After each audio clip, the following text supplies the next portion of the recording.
आप एक बात और जान लीजिए, अगर गांव में पुरुष बदनाम हो जाता है इन चीजों में, तो उसके पास बैठना उठना जाना ज्यादा लोग बुराई से नहीं देखते। पर गांव में अगर कोई महिला ऐसी बदनाम हो, उसके पास में कोई सज्जन भी जावे तो भी वो बदनाम हो जाता है। इसीलिए महिला का अति अति अच्छा रहना ही ठीक है, ज्यादा शर्म साध में रहना ही अच्छा है। जितना हो सके महिला को शर्म से जीना चाहिए, लाज से जीना चाहिए। क्यों? बदनाम महिला का मोहल्ला भी अच्छा नहीं रहता।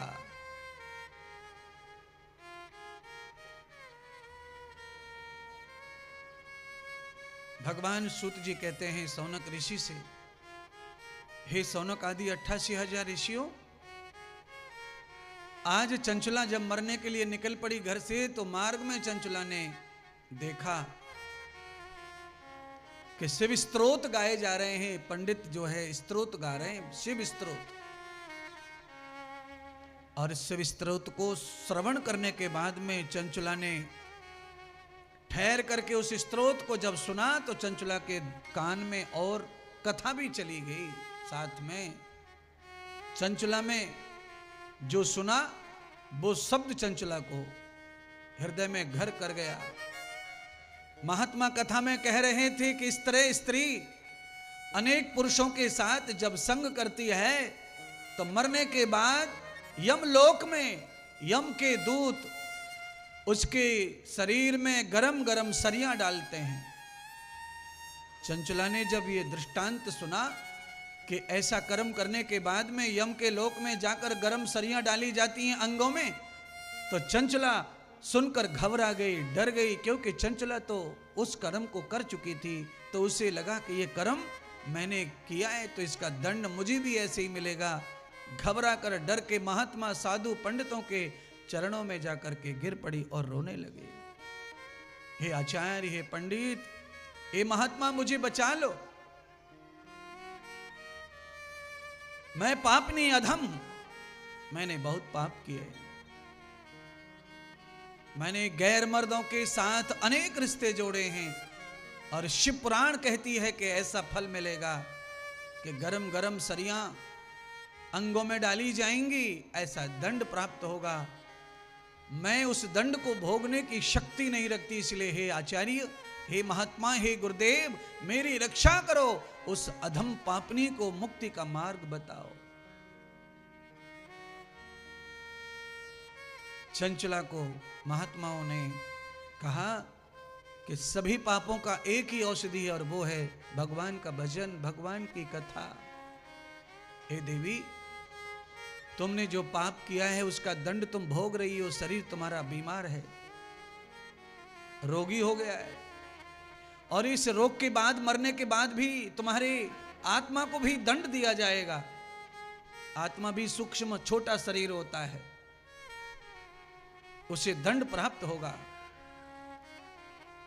कहा उसी दंड से डर कर आपके चरणों में आई हूं, मेरे ऊपर कृपा करो। शिव कथा श्रवण करने से क्या क्या पाप जा सकते हैं, वो कथा चल रही है। इसको ध्यान पूर्वक सुनना है, सुधरना भी है और समझना भी है। न्यान्योर पंथो त्वया जनम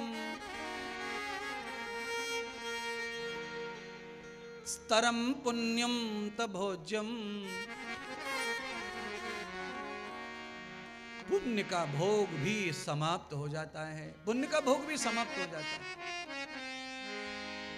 जैसे कढ़ाई में आप घी डाल दो और अग्नि जला दो, थोड़ी देर मत देखो तो घी जल जाता है, खत्म हो जाता है।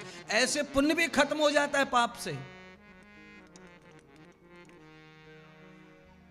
आप कितना भी नहा के धो के सेंट छिड़क के जाओ, पर खेत में काम करते समय जब पसीना आता है तो सेंट फेंट सब गायब हो जाते हैं, पसीने की बांस मारने लगती है।